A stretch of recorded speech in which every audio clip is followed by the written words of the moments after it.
Hi, I'm Patricia Panassi. I am an astrologer and business mentor.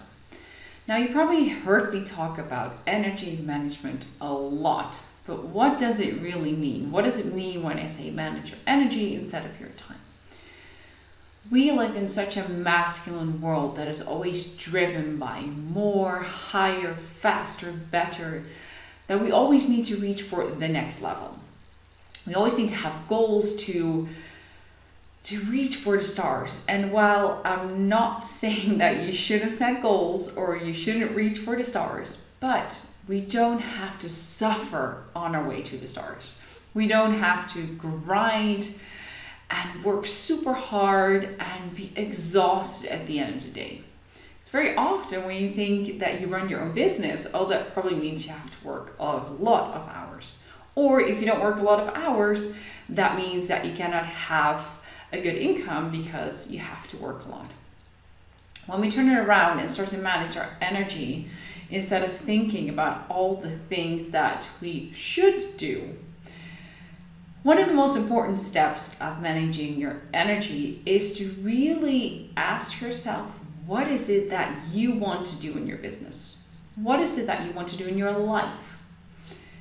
If you are a mom and you still have young kids, you are limited in the amount of time that you really have. Let's say if you're just starting out and you can't afford childcare. I mean, that was what we were in the beginning. We couldn't afford childcare, so I had to work with the hours that I had available. So instead of saying, oh, but my kids are home all the time and I cannot work, I cannot get anything done, it is setting priorities. So what I did and what I still do in a bit more busy time with the kids, I set my alarm really early. And sometimes it's just 1 hour of super focused time to focus on building your business. Because you can think of 1,000 reasons why it cannot work. But only one reason to make it work, and then go for that reason. Because if you just eliminate everything else and focus on your path and focus on what you're really truly passionate about, it doesn't matter that your kids are home all day. Now, I know that some of you might think, oh, I really cannot wake up early. Then do it in the evening, whenever you have the most energy. Again, this comes back to energy. If you're a morning person, set your alarm early. If you're an evening person, then just work in the evening when your kids are in bed. Because if they're young, they usually sleep quite early, so you have a bigger advantage in the evening. But this comes back to what I said is how you want to create your business. Realistically, if you would say wake up every morning, 5 days a week, then you only have like 5 hours in the morning to work. So you cannot, or in most cases, you cannot build a 7-figure business with just working 5 hours a week. Now, there are people that are probably going to say, well, wait, what about this person? What about that person? But those are the exceptions.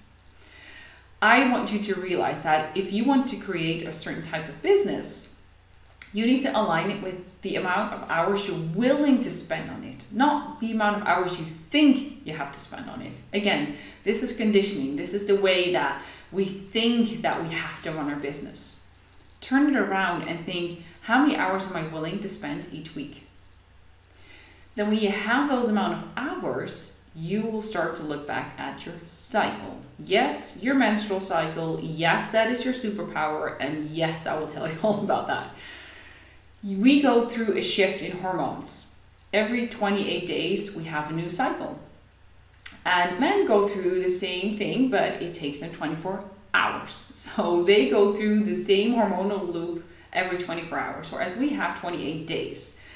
So in those days, our hormones are changing and shifting, which means that our focus during those fluctuations are different. Now, if you've probably had that you were behind your computer trying to write a blog and nothing comes out.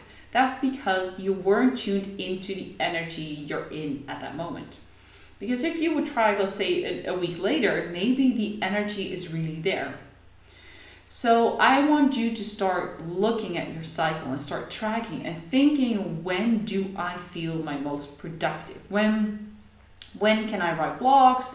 When can I reach out to people? When can I do the financial things. Like, when is it that you can tune into what feels good for you? So again, then we come back to the managing of the energy and not so much the time. Now, don't throw away your calendars, don't throw away your planners. We still need them.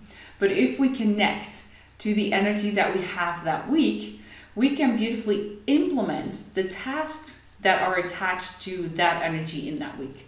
So instead of pushing against it and feel like it's hard and I kind of finish it and it just feels overwhelming and stupid and why am I doing this? Stop. Go back to the basics, which is your body. Your body should always come first. And it tells you what feels natural to do in that week. But we haven't been taught to learn, to listen to our bodies. We have been taught to tune into what it is that we feel, what it is that a body is telling us and knows about us that we have forgotten. So when you have managed your energy, we can then move on to scheduling the tasks accordingly.